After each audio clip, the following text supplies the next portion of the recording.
Good evening, Federation citizens, and welcome to your FNN news report. Starfleet continues to face complex threats, from high-stakes intelligence warfare to deep-cover sabotage, while simultaneously extending the hand of peace. We lead tonight with confirmation of a severe escalation in Cameloid infiltration tactics affecting every ship across the fleet. Operation Relief, near Mapta 4, has been forced to halt ground operations after an autopsy on a captured assassin revealed a subdermal chip implanted at the base of the spine. This chip emits a false negative to all standard tricorder scans, rendering all previous crew security screenings across the fleet meaningless. This critical discovery forces Starfleet to immediately recalibrate all scanning equipment and undertake time-consuming rescreening. The urgency of this threat is paramount. Operation Relief's Commander O'Brien remains unconscious and in critical condition from her previous attack, with her location classified. Ensign Zoe Shannon is currently reporting in her stead. In a bold diplomatic maneuver, Rear Admiral Evelyn Rico of the USS Taylor Durant has formally invited the Haconian Grand Director to peace talks, nominating the unaligned world of Zerat Prime as the site. The invitation proposes meeting in Zerat's Hall of Resonance, where the Zerathian people's unique physiology, reflecting their true intentions in a visible glow, ensures that truth cannot hide behind silence. The formal proposal, made public under transparency protocols, emphasizes exploring a ceasefire and a treaty that preserves dignity on all sides. The USS Atlas has completed a deep-cover archaeological mission revealing critical historical ties between the Eternans and Hawkinians. The away team on the icy world of Nakaros 3 discovered crypts containing DNA of both Haconian and Eternan species, strongly suggesting a period of ancient coexistence, intermarriage, or interbreeding, a history the Hawkinians clearly sought to conceal with explosive devices. The USS Thor, protecting the Atlas, engaged a Haconian vessel aiming to destroy the evidence. Officer of the Watch Commander Cam Shepard coordinated a swift move to bypass the enemy shields and incapacitate the hostile ship, ensuring all vital data was secured. The USS Thor was successfully infiltrated by at least 3 hostile actors believed to be Cameloid.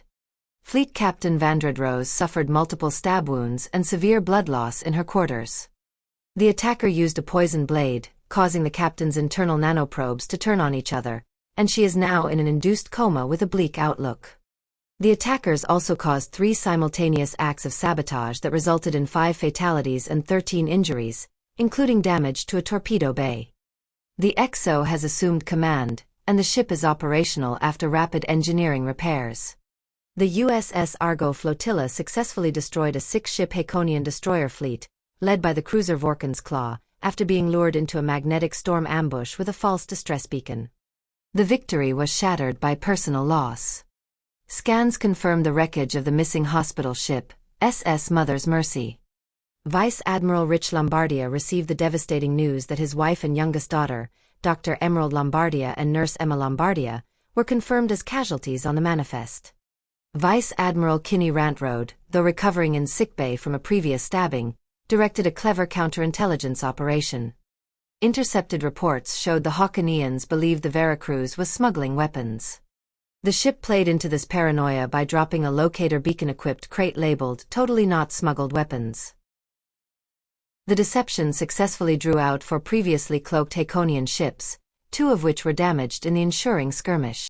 The group known only as the Nameless executed a selfless humanitarian rescue mission behind enemy lines. While maintaining complete anonymity, this cell of the group stabilized a failing civilian transport carrying a Haconian adult, Siridi Kane, and a hold full of Haconian children fleeing forced experimentation by the Directorate. Nameless personnel restored the vessel and then purged all logs, allowing the refugees to depart safely toward Eternan space without compromising the Nameless mission. The voluntary recall for the Galleytech R-472A has reached a new and entirely unexpected level of chaos, shifting from a volumetric malfunction to a replication failure of identity. Reports now confirm that when certain units attempt to replicate complex tools or replacement parts, the system occasionally loops and begins replicating copies of itself. Small craft and outpost mess halls are reporting being overwhelmed by rapidly multiplying, shoulder height R-472A units. One outpost medical bay was forced to declare a state of emergency after an attempt to replicate a simple dermal regenerator resulted in 52 non-functional replicator duplicates stacking up, triggering a mass power grid failure across the entire installation. Gallitech Industries has issued an emergency warning. Under no circumstances should personnel attempt to replicate spare parts for the R-472A using another R-472A. The company is urgently dispatching specialized containment teams to systems affected by the replicator duplicate plague, assuring Starfleet Logistics that the R-472B units are definitely, absolutely, not affected by this new, bizarre bug. The privately supplied Learning Console program is expanding dramatically, completing its initial target deployment to 13 colonies.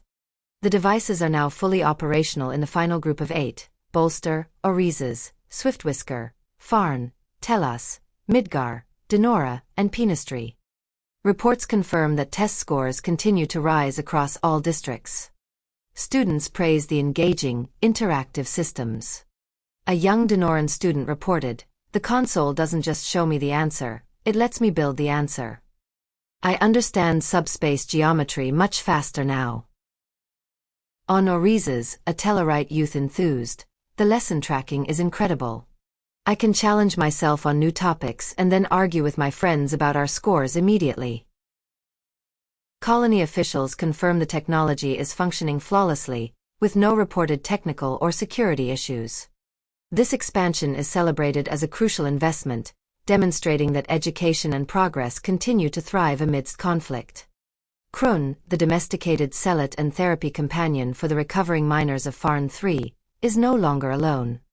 The colony has welcomed Mrel, a magnificent male celet who has successfully bonded with Krun.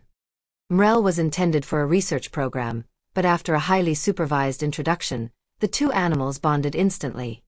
Colony staff report the plaza performances are now an even greater draw, featuring playful, synchronized roaring and affectionate, mutual grooming. One resident noted, "They're a magnificent pair. The sight of them wrestling in the snow with such pure joy is the best therapy any of us could ask for." Stay informed. Stay safe. And remember, truth is our first line of defense.